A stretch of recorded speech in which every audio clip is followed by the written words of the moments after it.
Oi, pessoal, boa tarde. Essa é a terceira entrevista que a gente faz no Quem é Quem no Audiovisual Potiguar. E hoje a gente vai falar sobre fotografia e som. Temos uma turma da pesada aqui hoje para trocar uma ideia sobre essas áreas técnicas que muitas vezes são áreas muito escolhidas quando as pessoas iniciam na área do audiovisual, né? A galera gosta de trabalhar com imagem, gosta de trabalhar com som. Né? E para a gente trocar essa ideia hoje, os nossos convidados são o Júlio Castro, o Harrison Pedro e a Marina de Lourdes, que eu vou apresentar aqui agora para vocês e depois a gente vai bater esse papo. Júlio Castro é graduado em produção audiovisual pela Universidade de Potiguar, tem mais de 10 anos de experiência na área. As produções que já rodaram mais de 150 mostras e festivais pelos 5 continentes. Diretor, roteirista, montador e fotógrafo, nos últimos 5 anos atuou como diretor de fotografia em 28 projetos no cinema potiguar, como Em Torno do Sol, Verde-Limão, Catu, Natureza do Homem, Leningrado, nas webséries Som Sem Plugs, Septo e na série para TV Encantarias, entre tantos outros. Atualmente é professor no curso de audiovisual do IFB. Harrison Pedro, realizador audiovisual, artista sonoro e técnico de som direto. Em seus trabalhos tem os curtas Ubuntu, a Arte em Natal, em 2014, série documental História da Alimentação do Brasil, curta-metragem Rotação da Terra da Eco Produções, as 3 temporadas da websérie Septo e o documentário Encantarias. Também fez o curta-metragem A Menina que Queria Voar, é uma produção da Bahia. Marina de Lourdes é formada pela UFRN, contribuiu com diversas obras de curta-metragens realizadas no Rio Grande do Norte, em sua maioria no setor do som. Já se dedicou às 2 séries, sendo Septo, websérie, e a Meninas do Benfica, para a TV Brasil, enquanto assistente de som e microfonista. Participou da tenda da ONU Mulheres, sendo responsável pela captação de som e hoje atua no projeto Som Sem Plugs.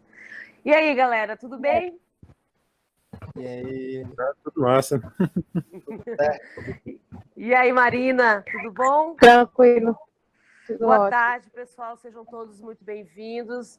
Obrigada por aceitarem o convite da gente bater esse papo aqui e falar um pouquinho de vocês e da função que vocês exercem, como é que vocês trabalham para nós todos que fazemos audiovisual e também para os estudantes que têm interesse de ingressar nessa área, né?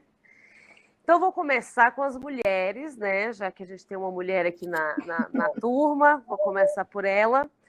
Marina, você é uma protagonista na área do som aqui no estado do Rio Grande do Norte, né? Uma mulher microfonista, acho que é a única microfonista que tem aqui no estado, né? Esse é um departamento também que eu acho que no Brasil tem poucas mulheres atuando. Eu queria saber como foi que rolou esse seu interesse de entrar no cinema trabalhando neste departamento. Como é que funcionou isso aí? Como é que rolou? Então, gente, eu ainda sou uma estudante, né? Eu ainda sou uma eterna estudante. Eu comecei há pouquíssimo tempo no som, trabalhando no som, um pouco mais de 5 ou 6 anos, talvez. E eu sou formada em radialismo. Eu fiz o curso de rádio na Universidade Federal. E é um curso bem abrangente, né? Ele, na época, não tinha um curso de audiovisual e tinha uma visão bem abrangente do que é essa profissão. E, de fato, eu me apaixonei por rádio. Eu sou uma apaixonada por rádio. Adoro rádio comunitária e fui enveredando, pesquisando. E ainda bem, eu tenho muitos amigos que sabiam dessa minha aflição e me chamaram para tentar na prática as primeiras vezes com cinema, com audiovisual. E foi assim. Eu tentei, em pesquisas mesmo, em minhas vivências na internet, conectar as coisas que eu mais gostava de fazer, a relação com o som e com outras coisas, e aí eu cheguei no som direto, e E tentei na prática fazer isso. Eu tenho poucos cursos, então posso dizer que eu tenho um curso de formação em som direto, que eu acho que no Brasil também está começando a ter os primeiros agora. E eu tenho experienciado nesses 6 anos, na prática, com os meus contatos e amigos do Rio Grande do Norte, né? E aí eu tive algumas oportunidades de, agora, há muito pouco tempo, de conseguir trabalhar com os outros técnicos e técnicas de som e conhecer outras pessoas para cada vez mais estar amadurecendo essa experiência. Exatamente. E como é que foi a sua chegada? Você, mulher, num departamento que, em sua grande maioria, são homens, né? Como é que foi a receptividade dos caras que fazem parte dessas equipes em você estar ali como microfonista? Olha,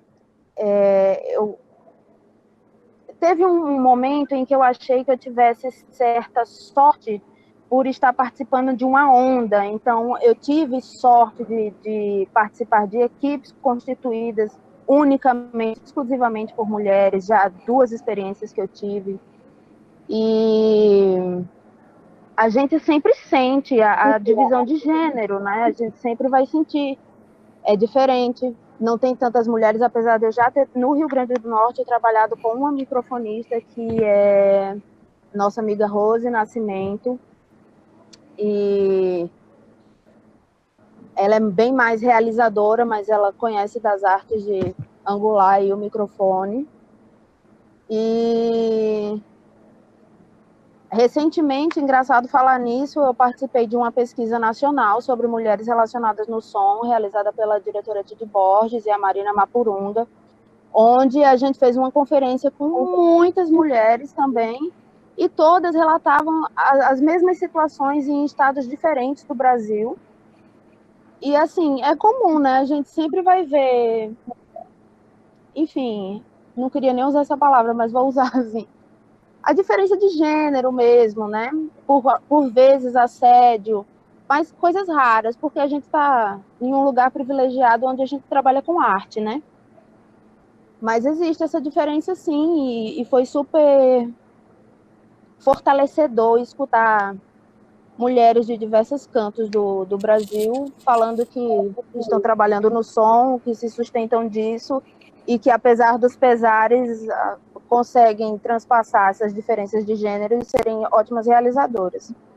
Que bom. E a gente está num processo de transição também, né, Marina? Você faz parte dessa geração, dessa transição, né, de mulheres que entram em departamentos muito técnicos. Aqui não tem, mas existem mulheres maquinistas, existem mulheres ocupando funções onde nunca, há um tempo atrás, se imaginava que uma mulher poderia ocupar. Então, é um processo de transição, mas eu sinto que sobretudo, essa geração, né, talvez trabalhar com pessoas de outra geração, mas essa geração, a moçada está mais aberta e a tendência, eu acho, é só cada vez mais entrar em total harmonia isso, né? Harrison, com certeza, você. Estamos aí para garantir isso. Isso aí, mantenha-se firme e forte. Harrison, a gente leu ali seu currículo, né? Eu achei interessante que você fala que você é um artista sonoro. O que é um artista sonoro? Explica pra gente. O que um artista sonoro faz? O que ele se inspira? Como é que é isso? Então, assim, como a Marina mesmo falou, o universo do som ele é enorme, né? Então, a gente tem desde o rádio, do som para cinema, e a gente, dentro do processo de aprender e de pesquisar, a gente acaba abrindo um leque de possibilidades, né? Uhum. Do mesmo jeito que a fotografia estática, né, para a fotografia do movimento que surge o cinema, o som também ele, né? Então, assim, se a gente for ver a história do som, desde da pré-história até hoje, as formas de escuta, ela muda, né? A gente não escuta o que a gente escutava há 30 anos atrás, talvez menos ruídos de carro. Então, essa percepção de você ampliar a sua escuta possibilita também você ver outras maneiras de atuar dentro do som. Então, assim, me descobri artista sonoro recentemente quando eu experimentei criar uma paisagem sonora de uma performance. Ah, que Então, bacana. não era simplesmente captar o som e colocar esse som direto nessa obra. Eu digo, não, eu posso dar dimensões a esse som, recolocar esse som em outro ambiente para que ele tenha uma outra estética. Então, pensar que tipos de paisagens a gente escuta no dia a dia, ela pode estar inserida ali. E aí, nesse movimento de não só captar o som, capturar o som como uma função técnica, é você reelaborar esses sons, né? E trazer outros sentidos. Então, quando você faz isso e pratica isso, você sai dessa vertente só do capturar o som, Do aquele cara que fica técnico, né? segurando, técnico que fica segurando a vara com o microfone, ou então o apertador de botão, né? O Sim. pessoal no set chama de menino ou as meninas dos botão, que fica apertando o botão. Aham. Mas está E para além disso, né? Tá no sentido da escuta. que bacana. E o Então, artista sonoro, ele precisa ter que tipo de percepção? Uma pessoa para ter essa visão, entrar no som, assim, como é que é a pessoa? Que sensibilidade é essa? Como é que é isso? É observar, é parar, contemplar as coisas? Como é que é? Porque o som é uma coisa muito particular, né? De, de, é, de, de você se envolver, assim, né? Como é que é isso? é, a gente, se a gente for pensar pelo processo natural do ser humano, né, um dos primeiros sentidos que a gente tem é a escuta. Mesmo na gestação, Pode né, crer. a pode até me falar melhor, é no sexto, é no sétimo mês, a criança já ouve. Então, assim, o feto, né, na gestação. Aham, Então, esse sentido é despertado já na gestação.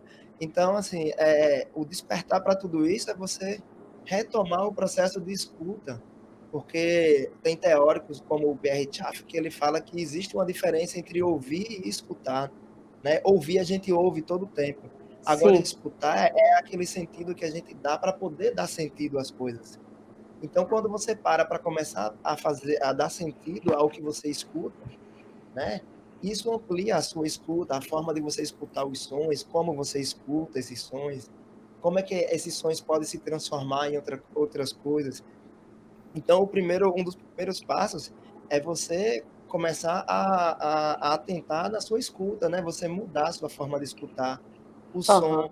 o som da sua casa, o som da sua vizinha. Não que você vai ficar xeretando sua vizinha, mas como é o instrumento sonoro. E a partir Silêncio. daí, pode constituir um artista sonoro, né? Pode ser Aham. um caminho. Silenciar também é uma forma de escutar, Harrison?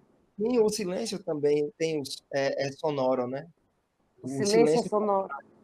o silêncio ele é sonoro, porque o mundo, o planeta Terra, ele tem um movimento, né? E mesmo você Aham. em silêncio, você vai escutar algo em você, né? Pode crer. O corpo ele não para, o seu corpo ele gera ações, ele gera sentidos, né? E uma vez eu escutei numa palestra um técnico dizer que tudo tem som. Tudo no universo tem som. Mesmo você ficar calado, isolado numa mata, você vai ouvir o som da mata. Você Sim. acha que é silêncio, né? Mas Uhum. o universo, ele se movimenta. Então, onde tem movimento, tem som. Que lindo. Vamos lá. Júlio Castro. Ouvindo? Ah, agora eu tô. Tá. E aí, Júlio, tudo bem? Beleza. Júlio, você também é um cara, sempre foi reservado, caladinho e alçou um voo enorme, né? Hoje já não mora mais em Natal, realizou um monte de obras, né? E eu queria saber como foi a sua trajetória no início, assim, como você entrou no audiovisual. Eu me lembro que quando eu te conheci você era VJ, né? Nos inícios dos anos, não me lembro exatamente o ano, mas me lembro assim que quando eu te conheci você era VJ. Mas conta aí pra gente como foi que você entrou, né, realmente no audiovisual, como câmera, fotógrafo, enfim. Bom, a minha trajetória é bem engraçada.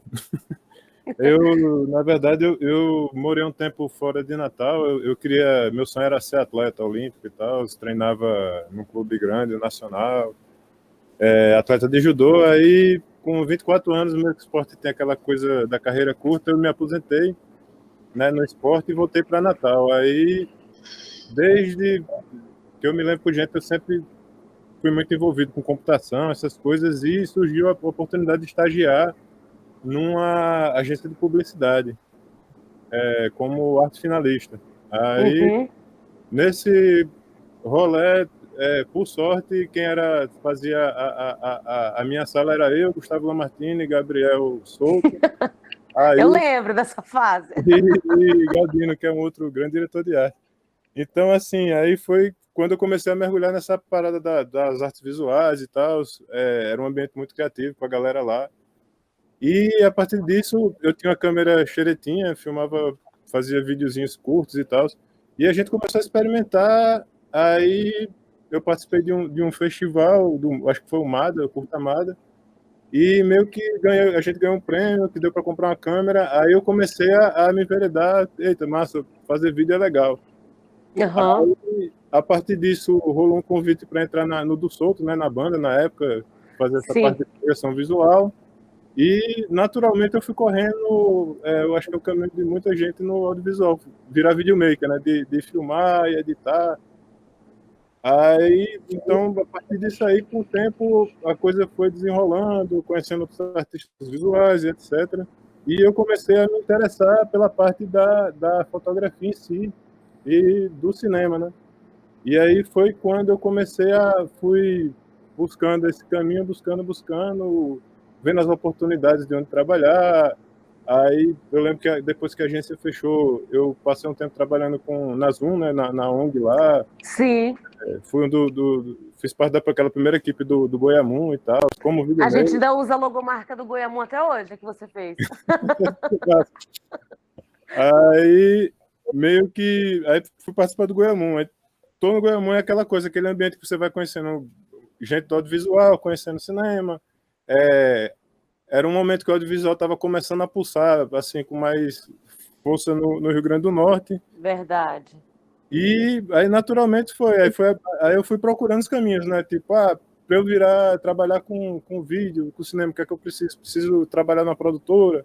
Aí eu entrei naquele caminho de arrumar, só tinha vaga para editor. Eu queria fotografia, mas era o que eu Você tinha. queria fotografia, mas você entrou na edição para entrar, para chegar Vou junto. entrar no esquema, porque ainda assim, no Brasil inteiro, no mundo inteiro, ainda é um segmento que é muito fechado. A porta, assim, você tem que achar uma maneira de entrar na porta. E a partir daí, aí eu fui buscando, né, fazer cursos, fugindo da ilha de edição, indo para o set, vendo o povo trabalhar, aí, e buscando as oportunidades. Aí, Legal.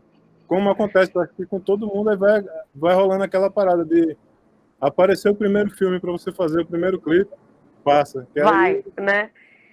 Olha, Que essa aí, já é uma excelente dica para quem quer começar, né? Que você acabou de falar. Às vezes você quer entrar numa área, mas você vai por um outro caminho e vai desbravando até chegar onde você quer estar, né? O isso, importante é chegar, né? não, isso, e até, às vezes, assim, eu mesmo, eu sempre fui muito apaixonado pela questão da imagem, da fotografia em si. Tem os tios artistas e tal. Minha mãe tem uns amigos também, muitos amigos do meio artístico, artista plástico e tal. E eu sempre fui muito, tive essa, sempre fui aficionado por imagem. Sim. Quando eu entrei para trabalhar como editor, eu fiquei, caramba, será que eu tô no lugar certo? E por incrível que pareça, foi trabalhar como editor. Trabalhei muito tempo como editor. Eu acho que talvez na Ilha de Edição foi um dos lugares que eu tive assim, não alfabetização, mas uma educação visual muito grande. Assim, eu aprendi muito trabalhando Uhum. de edição, porque vinha material de vários fotógrafos, de vários Olha diretores. só. Então eu tinha um leque ali para eu trabalhar e ver como eles pensavam a imagem, o filme. E antes eu estava meio receoso, será que vale a pena? Editor é dentro de ilha e tal, é longe da câmera, mas é muito isso, assim, tipo, por sorte deu certo. Que bom. E ainda assim, quando você fotografa, como você já tem essa experiência lá da pós, da edição e tal, você também já pode pensar a fotografia também como que vai ser isso lá na frente, né? Isso, Não sei, mas talvez, né? não, sim, sim. Hoje em dia, principalmente quem faz direção de fotografia, eu tive sorte de entrar um pouco antes nesse esquema de estar dentro de uma ilha de edição. Mas o diretor de fotografia hoje, a dinâmica de mercado, esse mundo digital, ele pede muito esse conhecimento de pós. Então, Olha aí que beleza. é inevitável você estar mexendo no software, ver como é que a câmera vai responder, a imagem, etc. Até para planejar alguma coisa, porque você vai trabalhar, a câmera é só um instrumento. Então, quando você vai para um set, você vai manipular luz, manipular cor. Então, Aham. assim, para mim foi um aprendizado massa e, assim, Fica a dica, né? é, Tá bom, Júlio. Então, vou fazer uma pergunta aqui de novo para o Harrison. Harrison, como foi que você começou? Como foi a sua trajetória no audiovisual? Você entrou como, quer dizer? Eu fui estudante de publicidade, né? Eu não cheguei a me formar, mas dentro da publicidade tem a matéria de audiovisual, né? O curso de publicidade ele faz um panorama em tudo que a publicidade ela Isso. pode atuar como instrumento, né? Então, quando eu cheguei É. na disciplina de fotografia, que era com o professor Valmir, cara bem das antigas e tal, Eita, das antigas, Valmir. muito o professor Valmir, e aí eu colei muito com ele, né? Então, sempre a primeira coisa que chega nesses cursos é o que é voltado para a imagem, né? O publicidade é muito voltado para a imagem.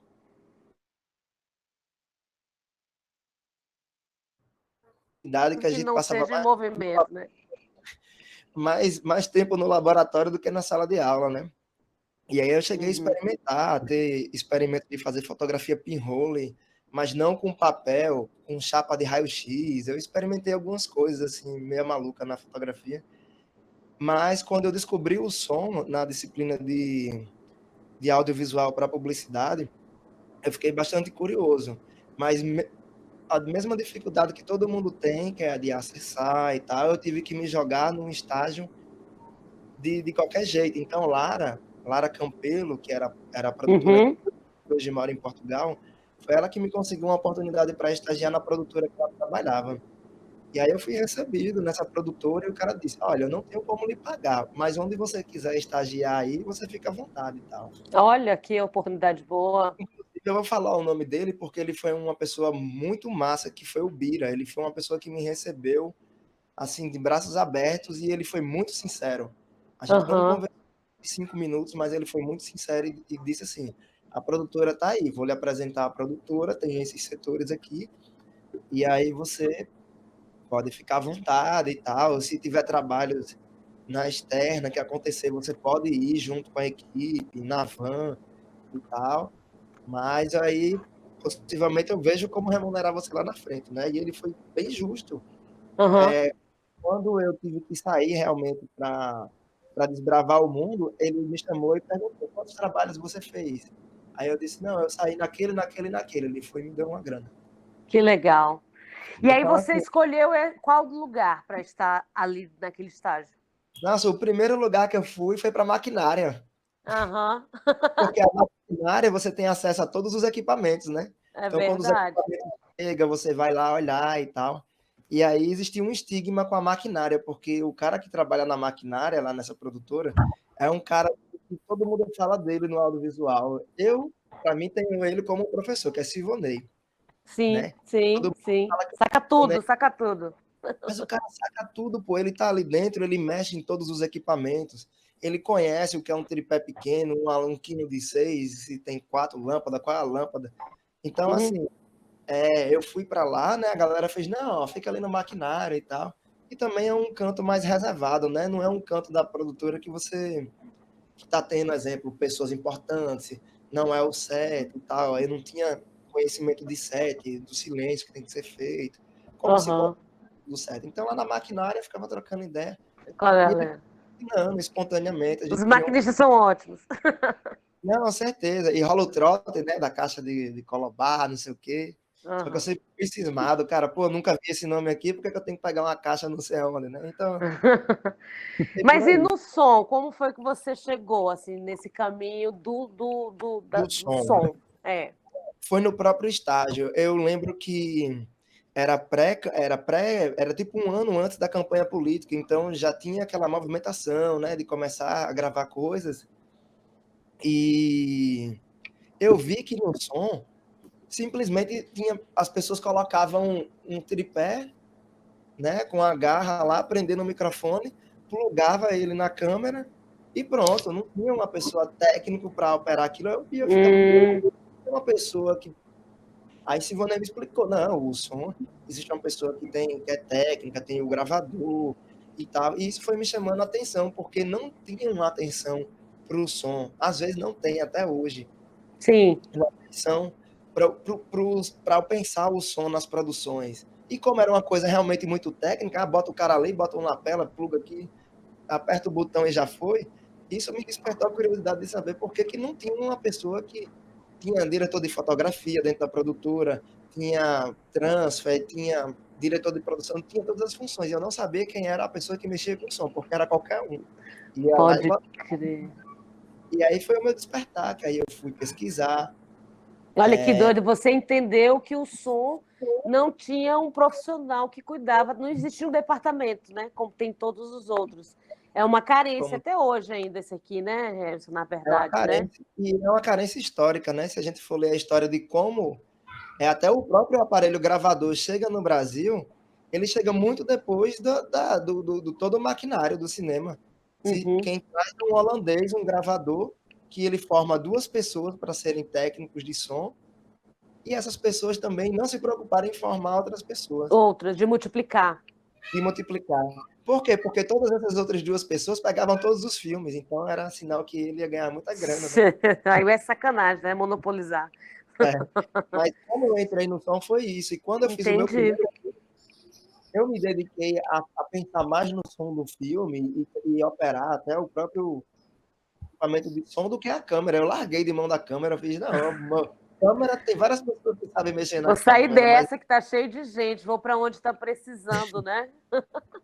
E aí eu fui me enveredando para dentro do som e pesquisando, porque também a gente é carente de oficinas, de curso.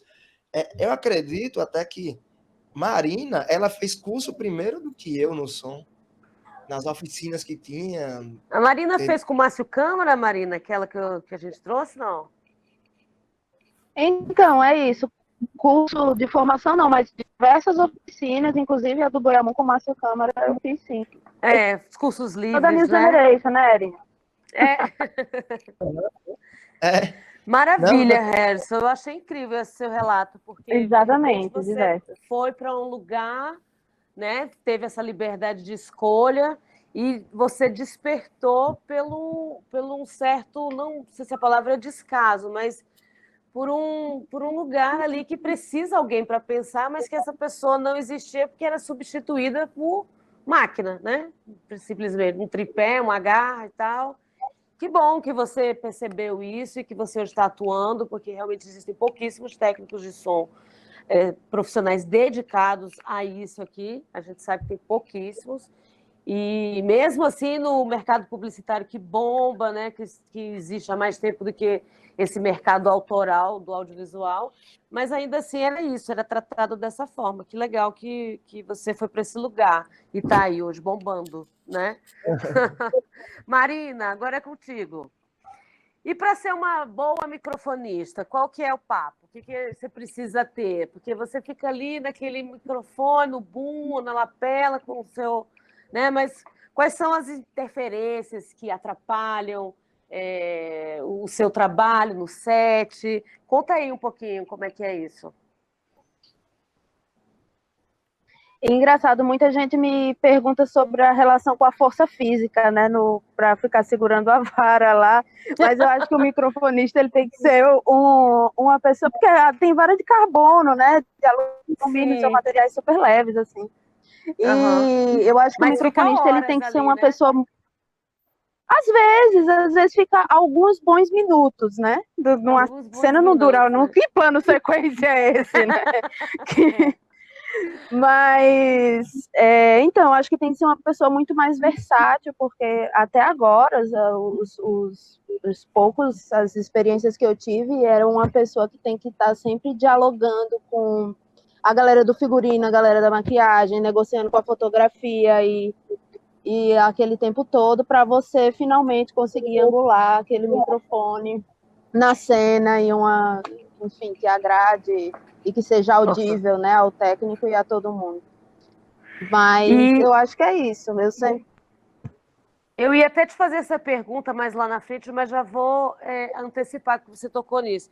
Essa coisa do figurino, né? Porque o microfonista ele está sempre colado no ator, se for um filme de ator, né? Se tiver atores, ou se for um documentário que tenha um personagem. E aí o figurinista, você tem que estar colado um pouco com eles, né? Porque interfere na roupa, ou tem que colocar, ou mesmo você tem que chegar nesse ator e pedir licença, né, para poder colocar o microfone. Como é que Sim, é claro, essa claro. relação aí de trabalho com atores e com figurinistas? Então, o microfonista ele tem que meio umas normas de conduta, né, para tocar no corpo alheio. Então, assim. a gente vai Sim, respeitando essas normas, né, pedindo licença e conversar antes e explicar o que é que vai ser, enfim. E todas as experiências que eu tive, eu tenho verdadeiros casos de amor, assim, com figurinista e maquiador, porque são as pessoas com que eu me relaciono, né? Eu sempre faço parcerias com o maquiador e figurinista, o Amaro Bezerra, a Rô, a Ellen Barbosa também, que eu adoro, e todos eles, porque a gente negocia com eles, né, o figurino e tal. Eu tive essa experiência muito confortável da gente ter tempo na produção para conversar com essas pessoas e negociar com elas. Mas e com o maquiador? Não entendo bem a relação do microfonista com o maquiador. Pode falar? Então, já aconteceu de ter que botar microfone no penteado da atriz. Eu acho que o figurinista e o maquiador, eles trabalham bem juntos, né? Então, o diálogo tem que ser com essa equipe. Com os dois. Maravilha. E assim, qual é essa preparação de um microfonista antes de entrar no set? Né? Por exemplo, você faz parte de um departamento de som, que é composto pelo técnico e tal. Existe uma conversa antes na preparação? Como é que funciona essa preparação para iniciar a filmagem enquanto microfonista?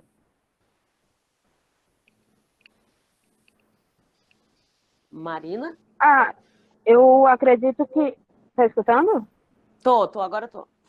Eu acredito que seja um exercício constante, desde do roteiro e quando a ideia surge, o diálogo entre o departamento do som e todos os outros, né? A fotografia, a concepção e todo mundo.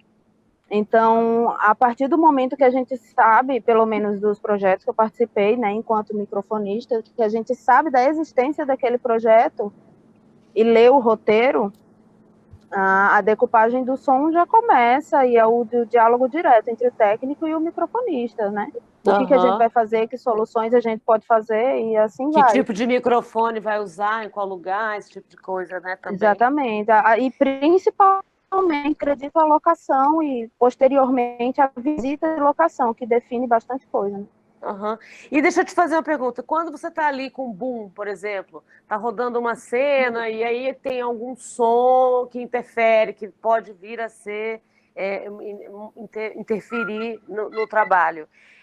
Quando você precisa avisar, olha, não dá mais, tem que parar essa cena porque não tem condições. Você fala com quem? Explica para quem, ó, gente, não rola mais, a gente tem que parar e começar de novo. Com quem que você conversa isso? Com o técnico de som? Você fala diretamente com o diretor? Como é que é essa relação? A relação com a hierarquia no cinema varia muito, mas veja, a câmera ela vai se preocupar com tudo que está naquele quadro, né? Isso, e o som, ele se preocupa com tudo que está fora daquilo ali, como o Erison falou. Então, a partir da visita de locação e do roteiro, a gente já vai se preparando para o que pode vir a ser aquela paisagem sonora daquele local. Então, caso aconteça algum incidente durante a cena, sei lá, uma moto passar, um carro passar, meio que já está todo mundo preparado e avisado, e escuta que isso acontece também, né? Mas em determinadas outras situações que eu tenho que chegar, vir falar com alguém, com certeza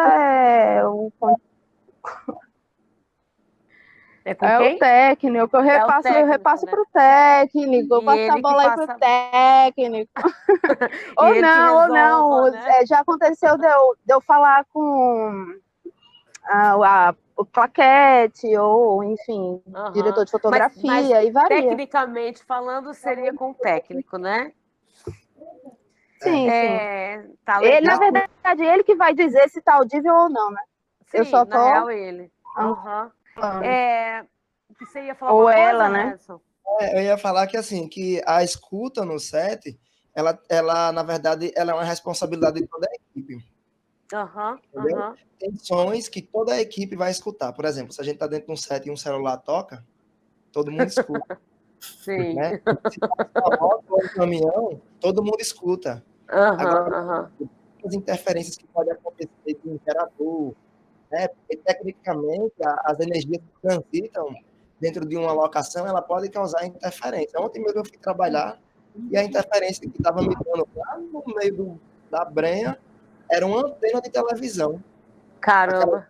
antenas que se vende no mercado, e a antena estava me atrapalhando. Eu tinha que deslocar a pessoa para gravar o depoimento para longe da antena. Entendi. Até o celular desligado, né? A frequência, a galera, não, mas ela tá no silencioso. Aí quando você vê, vem aquele. Só a frequência, A né? frequência no... É Então, fogo, hein? era só para abrir um parênteses, né? Que essa escuta Massa. é de responsabilidade também do set, né?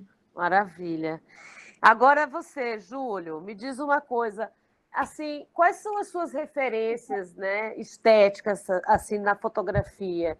E assim, quando você realiza um trabalho, né, que você está realizando para um outro diretor, um roteiro que não é seu, como é que você aplica essa sua linguagem? Ou você tem liberdade de dar uma identidade sua, né, de seu trabalho autoral enquanto fotógrafo, ou não? Ou você tem que se despedir disso e fazer o que o filme pede, ou você constrói criativamente, assim, como é que é o papel do fotógrafo nisso, e também falar um pouco das suas referências pessoais, Sim, artísticas. todo projeto que eu entro, o debate é longo, assim, tipo, geralmente, principalmente eu, o diretor e o produtor, né, Sim, que quem segura as rédeas da produção, se tem grana ou se não tem para executar, o que é que até onde a gente pode ir, a gente tem geralmente passa, por exemplo, Septo, eu estava aqui em Brasília, eu ia para Natal, era reunião virtual, eu parto do princípio primeiro de ler, né, interpretar o roteiro, a gente conversa sobre o que é que o diretor está esperando do filme em si, e a partir daí a gente começa a trocar figurinhas. aham. Às vezes tem diretor que, por exemplo, já pensa numa cena baseada num filme ou alguma referência visual dele, de uma pintura que seja, e a partir dessa troca de figurinhas eu começo a reunir meus materiais. Eu tenho um acervo muito bacana assim de imagem, e a gente começa a trocar essa figurinha. Tipo, eu sou o doido do frame, eu vejo uma coisa legal, eu guardo, eu guardo esse frame. Isso aqui é uma sequência legal que dá para trabalhar. Ah, é? Ainda mais que você tem essa experiência na pós, né? Isso aí, eu gosto muito de ter dessa troca de figurinhas, principalmente com o diretor. E a partir disso aí a gente vai discutir a luz, os enquadramentos. É um processo bem. É um processo longo, né, Isso, Júlio? Quanto geralmente. tempo, mais ou menos, assim, o filme leva nesse processo criativo entre o fotógrafo, no seu departamento especialmente, né, de pensar essas coisas todas junto ao diretor? É, Existe isso ou não existe? Tanto faz. não tem como estabelecer um tempo preciso, assim, Aham. porque tem diretor que já chega com tudo na cabeça dele, dizendo, eu quero isso aqui. Então aí a gente já vai para o caminho. Pronto, então, Márcio, eu acho que essa lente traz esse efeito que você quer, se a gente for trabalhar a luz dessa forma, é isso, essa referência de arte talvez funcione, mas alguns processos são mais longos, Ah, dadas a complexidade de cada projeto. Teve, por exemplo, o Verde e Limão, eu e Henrique a gente conversou muito, porque era um filme que a gente ia trabalhar com cenário, mas era dentro de um galpão tudo preto. Então aí a gente tinha todo um... É maravilhosa a fotografia de Berlim. Com a diretora de arte, Vanina, da gente criar esse arco dramático a partir das luzes, tipo, desde da criança até a morte da personagem, e os ambientes, o bar vão ser garrafas, como é que chama, fluorescentes, flutuando no ar. Então a gente vai testar material, testar com a câmera que vai filmar, com a luz, funciona. De referências assim pessoais, assim, eu bebo muito na fonte eu gosto muito daquela fotografia do quadro mais estendido, né? Aquela janela mais abertona. Eu bebo muito assim na fonte alguns grandes fotógrafos brasileiros. A gente tem muito fotógrafo bom, como Walter Carvalho, entre outros. Mas assim, se eu for falar que eu sou fã, assim, são caras como Tarkovsky. Eu, quando era mais novo, era aficionado pelo cinema de Stanley Kubrick também. Sim. Então, Kubrick era fotógrafo de estilo antes de virar diretor. Então, tinha muito primor na fotografia. Na fotografia. Não sabia que ele tinha sido estilo, não. Sim, ele começou como estilo de jornal. Fotojornalista? Jornalista, ele foi fotojornalista e tal. Entre outros, né? Assim, aí tem Vitório Storaro, que é um talvez seja o cara que eu beba mais na fonte, que é um cara que ele meio que revolucionou a fotografia no cinema, com o filme A Estratégia da Aranha e tal, na forma de iluminar. Ele traz meio que para o cinema essa fotografia meio que inspirada na pintura de Caravaggio. Aí minha referência vai muito nisso. É outra coisa também, tipo pintura. Eu gosto muito de plásticas, né? De artes plásticas. Caravaggio, principalmente, assim, eu me amarro. Assim, eu lembro na época da faculdade, a gente sempre puxava para esse lado. Vamos fazer um estudo de casa, vamos fazer um seminário sobre Caravaggio. Aí mergulhar Caravaggio com Storaro. E é isso, basicamente, de referência a isso, mas o principal é ver muito filme, mesmo assim, e observar, né? A gente está sempre observando a natureza, assistir muito filme, tipo, tem fotógrafos hoje em dia muito legais, como o Lubeski, né? O cara ganhou 3 Oscars seguidos, mas não pelo fato de ele ter ganhado os Oscars, a fotografia dele, ele trabalha muito essa questão da percepção, da atmosfera. Ô, Júlio, você prefere trabalhar em estúdio ou externa? O que você acha mais legal? Porque o estúdio é um ambiente todo controlado ali, né? A externa, obviamente, se você tem essa preparação, você também tem ali um certo controle, mas, enfim, está, de certa forma, vulnerável. E para trabalhar a luz, né? O que você prefere? Eu adoro trabalhar em externa. Assim, eu me amarro muito, muito, muito a externa, principalmente pelos desafios que são. Sim. Porque eu vejo uma fotografia muito mais bonita, não tão artificial. Dá para você fazer coisa maravilhosa em estúdio. Agora, é aquela coisa eu gosto muito de trabalhar externa, principalmente se for dia, pelo fato de ter a luz natural, de você poder trabalhar essa luz natural e você vai complementando com alguma coisa artificial, ou vai rebatendo alguma coisa. Você não é um fotógrafo, então, pelo que eu estou entendendo, na externa, que usa muita luz, assim, um aparato muito grande, muitos HMIs, ou não, ou você ou depende do projeto? Depende do projeto. Sempre essa questão de equipamento sempre depende do projeto. Eu tive, por sorte, assim, eu fiz muito trabalho, principalmente como assistente de câmera, até com você e tudo, como produtora, de poder participar de comerciais nacionais, de metragens. E o que acontece? Nesses projetos você vê que, tipo, você meio que vai derrubando serviço, né, da galera bem mais experiente, e grandes estruturas de filmagem. E isso você vai vendo que, às vezes, a solução está ali, é simples, dá para você resolver com enquadramento, com a ajuda da direção de arte, e, em alguns casos, você trabalha, tive a oportunidade de ter sets com muita luz e com pouquíssima luz. quando a gente vai para realizar os nossos projetos, aí é onde a gente cai um pouco na realidade, né? Porque às vezes tem projetos que você tem. Eu fiz um clipe recentemente que, assim, o cara, não, ó, a gente só tem a luz natural e um rebatedor. Só para fazer, não, massa. Então vamos pensar essa fotografia nesse sentido. Legal. E aí, nesse caso, você também pode entrar um pouco mais autoral. Quando o cara diz é assim, você faz esse desenho mais autoral, digamos assim, né? Porque você que vai ter que segurar esse pepino, né? Aí é sempre assim. E tem a questão do diálogo com a produção, né? Tipo, a produção que na maioria das vezes, define esses caminhos, assim. Tipo, o diretor, eu quero...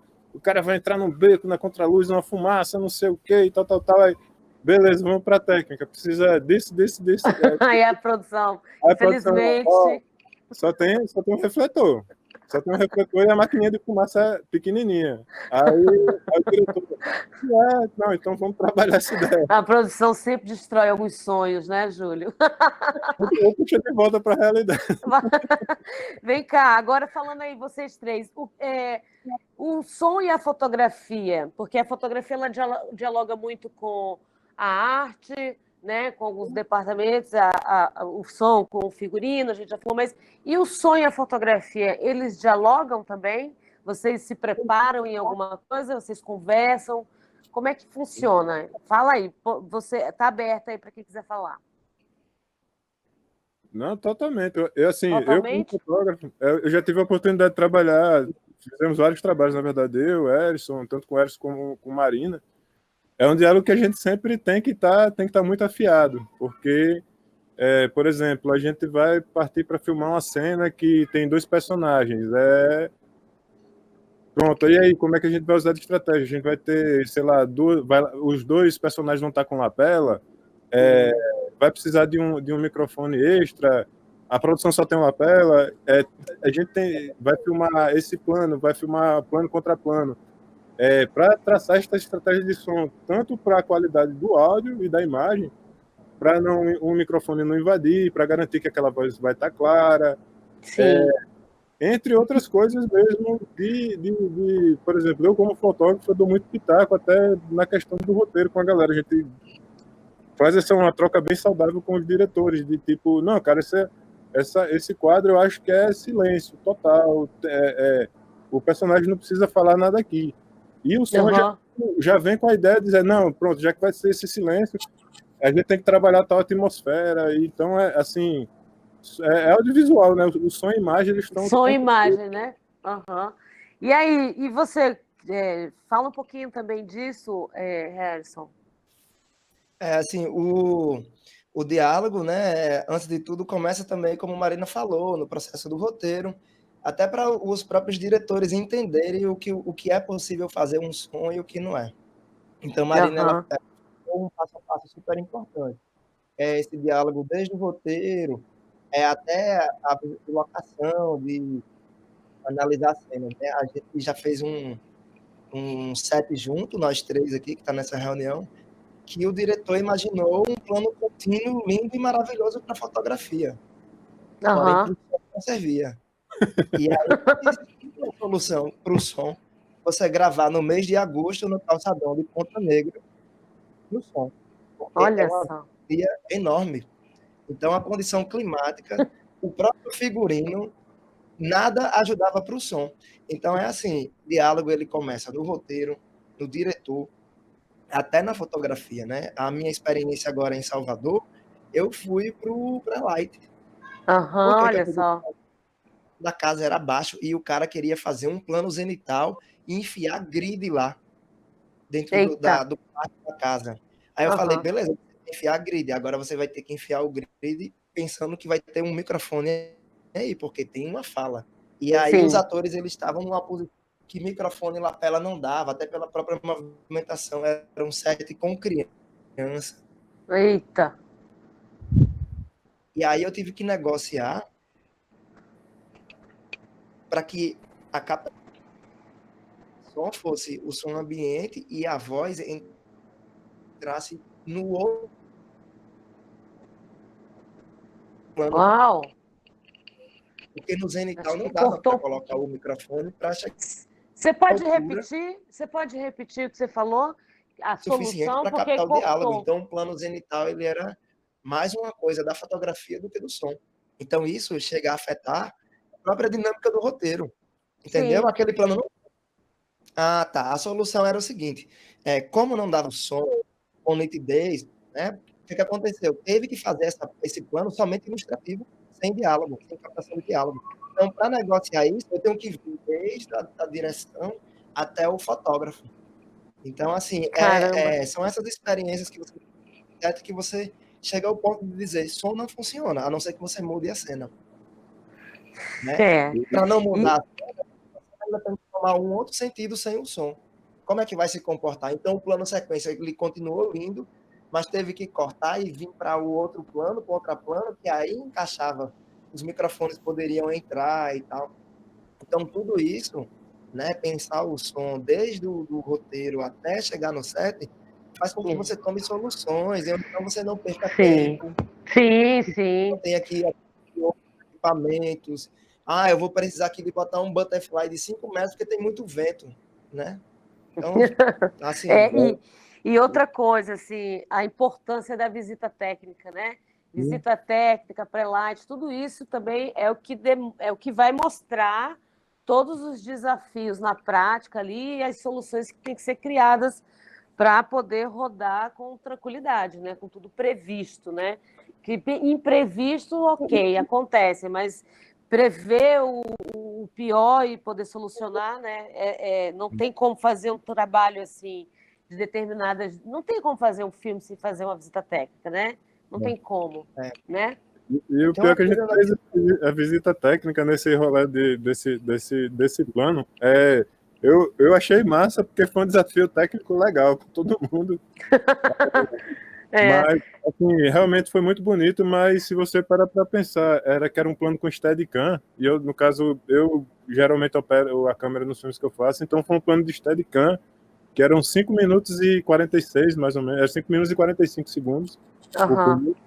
Com Steadicam, aí você imagina aquele balé. Era maquinista segurando o filtro, outro rebatedor, Erinho operando o som, Marina microfonando, o diretor, Meu Deus. isso no calçadão de Ponta Negra bombando. Assim. Nossa Senhora! Ai, ai. Vem cá, e Harrison, fala bem rapidinho. Gente, nosso tempo já estourou, mas eu vou ficar mais uns 10 minutinhos só para a gente concluir aqui, já que a gente tem essa possibilidade por ser pré-gravado. Vou tentar ser mais objetiva.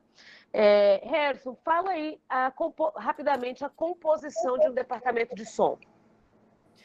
o departamento de som ele vai variar de acordo com o tamanho que você vai No produzir. audiovisual é isso, tudo depende do tamanho do projeto. Tudo depende.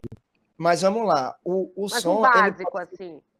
O básico, ele pode partir de uma única pessoa conseguir fazer tudo, né, na função, até 45 a 50 pessoas, um departamento de som, ela pode ter essa composição. Uau, 45 pessoas?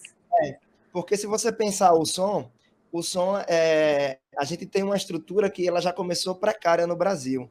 Então, assim, se você for ver, o filme ele tem roteirista, ele tem o diretor de fotografia, ele tem 2 assistentes, 3 assistentes, 4 assistentes, né?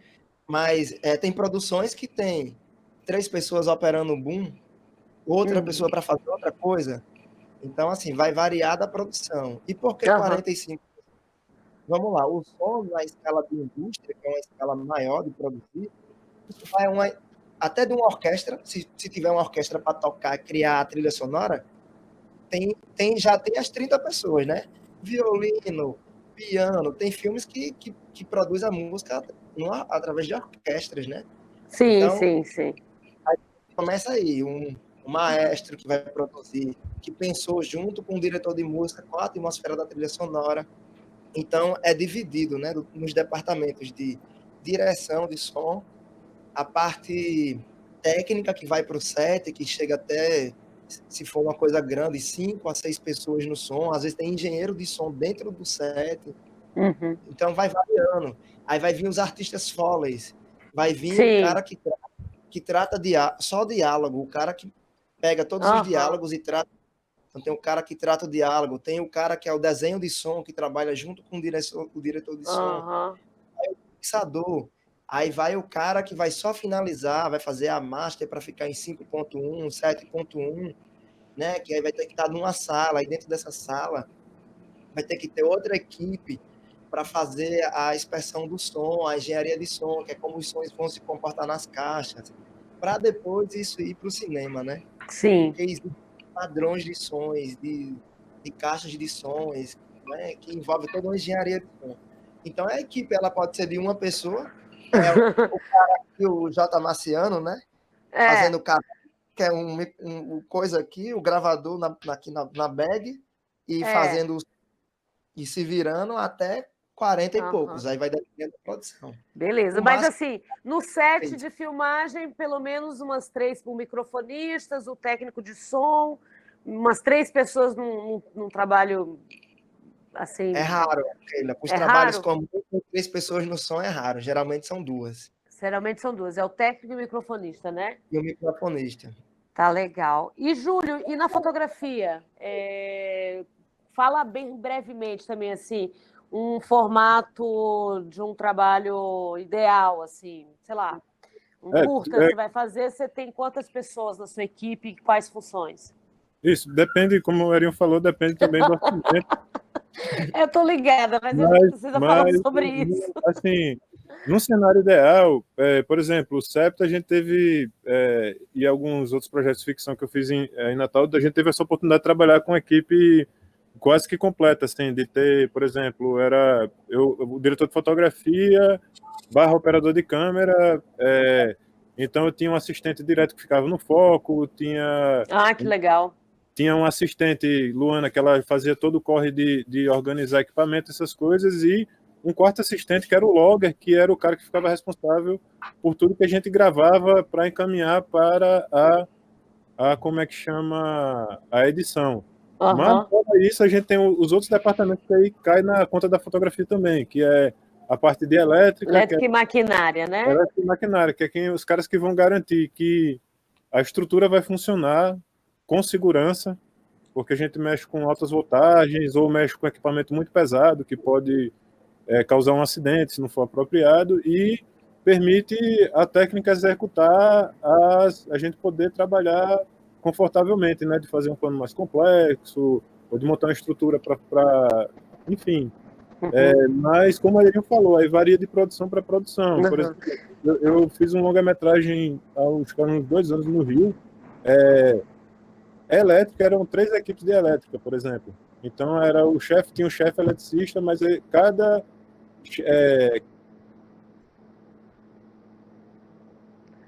Oi, Júlio. O Júlio caiu. Keila, depois eu queria abrir um parênteses aí nessa questão da relação. Marina falou que o microfonista se relaciona com o figurino, né, e o maquiador. Eu, como técnico de som, a primeira coisa que eu vou fazer amizade é com os maquinistas. Porque como eu tenho um assistente, porque Marina, se ela tá com o microfone, eu não tenho um outro assistente, e eu não posso sair do gravador.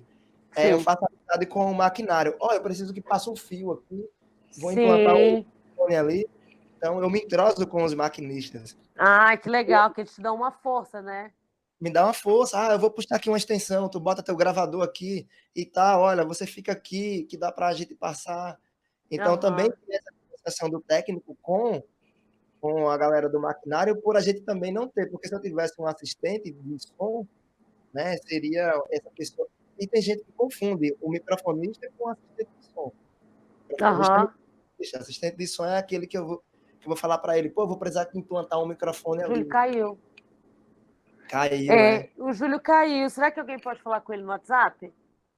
Enquanto ele volta, gente, que também a gente já está terminando, deixa eu perguntar uma coisa. Marina, alguma coisa engraçada já aconteceu? Algum fato curioso? Quando você estava num set, sei lá, alguma história que você possa contar para a gente, assim, que seja nesse nível? Putz, gente, eu não vou lembrar de nada agora. Não vai lembrar de nada? Ah, tá bom. Não, mas eu queria comentar, os meninos estavam falando e me veio que agora está recorrente, pelo menos as coisas que eu tenho visto, nos trabalhos que eu tenho visto, a participação da pós-produção nos sets de filmagem. Isso é uma coisa que eu ia perguntar, tá anotado aqui. Qual é o entrosamento da galera da pós do som com o pessoal do set? Foi bom você falar, porque estava aqui, era uma pergunta. É bom os dois Pois é, falarem eu acho que Erison pode falar melhor, mas era isso. Eu tenho visto bastante editores e o pessoal da pós participando na hora do set. Eu acho que Erison pode ilustrar melhor. Eu ia fazer essa pergunta, Então, assim, Erison, exatamente. Se vocês tinham algum tipo de entrosamento, né, com o pessoal da pós para a turma do som, captando, né, do som direto, assim, capturando som. eu nunca participei de um set que alguém da pós tivesse, mas eu tenho também assim o conhecimento que pessoas da pós elas participam lá, né, justamente para ela ter uma dimensão melhor de quando ela for chegar lá do que aconteceu, porque às vezes chegar só o arquivo do som lá parece que a possibilidade estreita, né, para o editor para poder trabalhar com os sentidos, os melhores sentidos do som, né? Uhum. A experiência que eu tenho é de fazer a direção do som. Então, eu tanto sou uma pessoa que está na pré, como durante, como na pós, né? Ah, você Então, vai para pós, né? eu vou para pós. Não é tão comum nas pequenas produções, as pessoas estão atentando melhor para isso agora. Porque quando eu Aham. vou para pós, eu levo as possibilidades que eu trago de lá, né? Como técnico, eu preciso captar isso, né, para dar opção lá na ilha. Então, quando eu vou para lá, eu digo, olha, aqui tem isso aqui, vê se cabe aí, né? E a gente vai pensando múltiplas linguagens, né? Aham. Só de criar siglas sonoras para personagem e tal, através disso. Então, agora na Bahia, o que aconteceu? Comecei a decupar o roteiro um mês antes. Esse roteiro ele foi todo fragmentado, todo marcado de que tipos de sons tem no roteiro e o que não tem. E o que vai para a Aham. pós. Então, quando eu chego em Salvador, eu me reúno com o cara da pós na pré-produção e digo a ele, ó, tá aqui as referências, vamos assistir as referências, a gente Maravilha. decupou o roteiro assim e a gente pensa nisso. E aí já veio uma menina que ela é musicista, é multi-instrumentista, já foi colocando as coisas, a gente já foi pré-gravando, enviando para a direção, você imagina isso aí? Ah, não é, tá. Então, o que não absorver ali, se absorve quando chega a montagem, porque a gente também não pode antecipar o som antes da montagem. Aham. Então, a montagem chega que a gente sente o ritmo do filme, isso aqui cabe, isso aqui não cabe. Então, a gente já adiantou um pouco de coisas que ia ficar tudo para pós. Sim. Então, nessa experiência, a gente já começa a dialogar direto com o pessoal da pós de som, de ir trabalhando o sentido do som, a narrativa, como é que aquele personagem pode criar um leitmotiv, por exemplo, se ele precisa disso, se não precisa, que tipo de atmosfera a gente vai trabalhar. Então, Aham. Legal. É tudo então discutido antes, que coisa boa, né? É bom quando pode trabalhar de uma forma ideal, né? sim, sim. E até no quesito locação, porque existe às vezes um problema que é assim, a gente visita a locação numa segunda-feira na Vila de Ponta Negra. Na Vila de Ponta Negra, numa segunda-feira, ela é extremamente silenciosa, porque todo mundo saiu para trabalhar. Sim, Mas não adianta você visitar na segunda e a cena ser gravada no domingo, claro. Não que tem aí a como. galera vai estar tomando uma. Ou É outra então realidade. a gente foi gravar uma cena lá na vila, que foi num fim de semana fazer a visita de locação, e durante a semana, 2 prédios estavam em obra vizinho. Eu falei, a gente vai filmar nesse dia? Não, vai ser na segunda. Eu digo, então como é que a gente vai filmar na segunda se tem 2 prédios em obra aqui? É isso aí. É demais fazer um filme, né? Gente, olha, nosso tempo acabou. Júlio, você voltou, não foi? Eu Não vi que o pode ficar Júlio mais 2 horas, voltou. não? Ai, seria ótimo. É por isso que é um piloto para a gente transformar isso num projeto mesmo, para a gente poder vir e bater um papo com um tempo maior. Eu não sei, eu tinha visto que o Júlio voltou. Ele voltou? Tá me ouvindo, Júlio?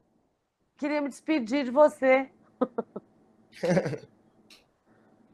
Bom, não sei se o Júlio tá voltando, gente. Vai ser muito triste encerrar sem ele.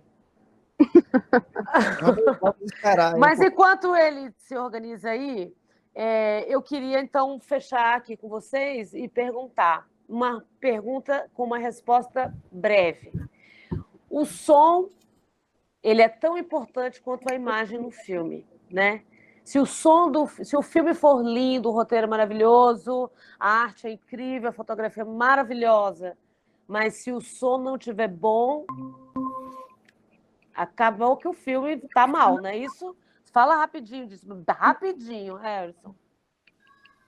Oi, Júlio, voltou! Vou falar rapidinho, assim, que eu quero ouvir de Marina também. Então, Tá. assim, eu entendo como um diálogo, né? E a gente sabe hoje que o cinema, ele é um cinema que está extremamente atrelado ao som. E ele é, sim, extremamente importante, né? Pensar como esse som vai dialogar com a imagem, ele é de extrema importância. Hoje em dia, fazer uma produção sem pensar o som do filme é meio complicado de você realmente ter bons resultados com o som. Porém, existe filmes que estão para fotografia, filmes que está para o som, tem uma sensibilidade maior com o som, Sim. dialoga com a imagem. Então, eles se complementam, na verdade, né? E é isso que você disse. Se tem lindas imagens e o som não funciona, realmente não dá para você assistir um filme, né? Você pode assistir um filme com a imagem ruim e um som bem bacana que você assiste boa, mas o inverso realmente fica difícil, né? E você, Marina, quer falar alguma coisa sobre isso? É isso, eu acredito que todos os departamentos eles tenham que estar em sintonia para fazer a obra audiovisual funcionar enquanto ferramenta de transformação, né? Isso só acontece, a educação só acontece quando está todo mundo em sintonia e funcionando, né? Na verdade. Maravilha. Ô, Marina, e dá uma dica aí às garotas que quiserem entrar no departamento de som, qual é o caminho? Gente, mete a cara e vai. É muito massa isso que Júlio falou do trajeto dele também, de você ir atrás, se informar, saber o que é que estão gravando na sua cidade, no seu estado, no momento agora, e pedir para ver o set, participar do set, ou então faz oficinas, procura oficinas e cursos de formação que cada vez mais tem, né? E acredito que seja isso, determinação. Estudar e colar na galera, né? E você, Harrison, quem quer trabalhar com técnico de som faz o quê? Que quer começar, assim, rapidinho. Não é diferente do que Marina disse, não, né? É isso, né? É isso. E agora eu já acho assim, cursos tem, mas às vezes ele está um pouco distante até da própria realidade de quem quer começar, né? Total. E outra coisa que eu acredito que é uma barreira, que é o seguinte, são os equipamentos. Eles não são baratos, tem os baratos, mas outros não são, e o próprio mercado exige. Eu já participei de uma produção que o cara disse, se você não tiver tal gravador ou tal gravador, você não vai participar como técnico, não tem como contratar você, e eu também não tenho como alugar. Então, se a gente olha para o panorama dos técnicos de sons, eles têm os próprios equipamentos. Verdade.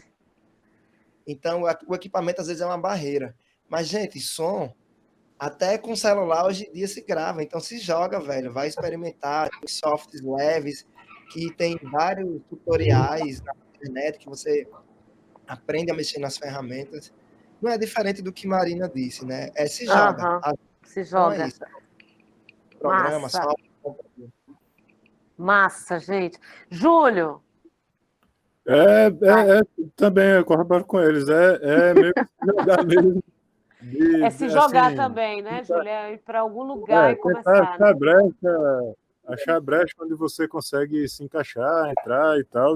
Eu tive a sorte de, na época que eu estava começando, tinha muita oficinas legais, do Cane, aí em Natal, com a galera fera. E, assim, eu vim fazer a universidade, eu já estava com quase 10 anos já de carreira. Tipo, foi meio que legal. Garantir o leite dos meninos, né? Não, vou fazer uma faculdade porque na sequência eu posso trabalhar em outra área. Mas Tipo, meter o aço mesmo, se jogar e tentar produzir. Tendo aqueles cuidadinhos, né, que eu falo para todo mundo que está começando, para não cair no esquema de exploração, né? De você tá sempre trabalhando de graça, trabalhar de graça você vai trabalhar com certeza, mas tomar esse cuidado para não ficar só na promessa, né? Tipo, se posicionar também que está prestando um serviço mesmo como principiante, né? E a um certo momento é justo ser remunerado, né? Sim, sim. Gente, olha, eu ficaria aqui muito mais tempo batendo esse papo com vocês, mas infelizmente a gente tem um tempo, a gente até já estourou, porque estamos em 4, e aí 1 hora foi pouco para gente. Foi incrível, assim, realmente, a galera que assistiu, com toda certeza vai sair daqui com uma aula. Vocês deram aula sobre som, aula sobre fotografia, as dicas para começar. Acho que foi super enriquecedor. Estou super feliz com a participação de vocês. Muito obrigada. Espero que vocês tenham gostado também. Sim. E quero agradecer. Obrigada, Keila. Façam suas considerações aí. Se despedem. Se quiser mandar um recado, um beijo para alguém.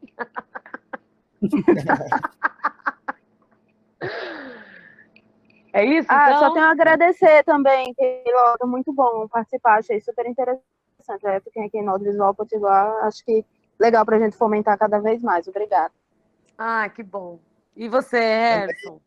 Também, Keila, super agradeço. Assim, é uma janela, né, que se abre para as pessoas verem, né, que a possibilidade ela existe, né, de você também chegar lá e tal. E a gente tem um audiovisual que está exponencial, né? A gente está produzindo bastante, a gente está conseguindo colocar a nossa cara aí em diversos festivais importantes, né? E com uma qualidade muito boa, né? Acho que a maior escola da gente é essa dificuldade, né? E a gente consegue se superar Verdade. e produzir bem. E assim, para as pessoas que se interessarem em som, meu contato está aí, quiserem entrar em contato. Olha que maravilha. A gente fazer troca estágio pro Harrison. O Harrison está precisando de estagiário. E trocar ideia mesmo, para saber como é que funciona, se é isso que a pessoa quer e tal. E aí, legal. Trocar ideia. Que é bom. Isso, e agradeço estar aqui com esses profissionais maravilhosos aqui do mercado local e nacional. E você, Júlio? Não, muito massa, assim, eu também agradeço. Assim, é uma oportunidade massa de abrir nessa troca de ideias e tal, para quem está assistindo e para outras pessoas também. E no meu caso, que agora estou morando fora de Natal, já vai fazer quase 1 ano que eu não piso aí, é uma ótima oportunidade de estar conversando com a galera de novo, assim, porque esse papo que a gente está tendo aqui, quanto a eu, Erinho, Marina no site, conversa mais. A gente sempre. Que legal. Essas ideias assim sobre cinema, principalmente na van, né? E assim, é uma oportunidade massa de estar compartilhando com a galera e tal. Que legal, gente. A ideia desse projeto é exatamente essa. É bater papo de uma forma muito descontraída, conhecer um pouco os realizadores e esses realizadores falarem sobre a sua relação com as funções e essas funções, como é que rola, como é que é esse trabalho de cada um e como eles se relacionam com os outros, né? Tá sendo bem legal bater esse papo. Eu espero que eu consiga depois um patrocinador para a gente fazer esse programa bem direitinho no estúdio, convidar todo mundo de novo e a gente fazer com o tempo, assim, poder mostrar também os trabalhos de vocês enquanto a gente conversa, que eu acho que é importante. Mas, por enquanto, é só uma experiência. Então, fico feliz demais com a presença de vocês. Foi incrível. E é isso. Acabou. Boa tarde, galera. Muito obrigada. Um beijo a cada um de vocês. Beijão. E até a próxima. E amanhã tem mais. Amanhã assistam amanhã a direção de arte. A gente também fala sobre fotografia, viu, Júlio, na direção de arte. É com a Paola Ottoni e com a Amaro Bezerra, que vocês também trabalham. Minha professora, Paola, foi minha professora. Sua professora, isso aí. Sim, muito boa. Uma querida, né? Pois muito bem, amanhã às 15 horas é com eles, tá? Então, Valeu. Tchau, gente. Obrigada, um beijo enorme. Tchau, tchau. Tchau, beijão. Valeu. Beijo.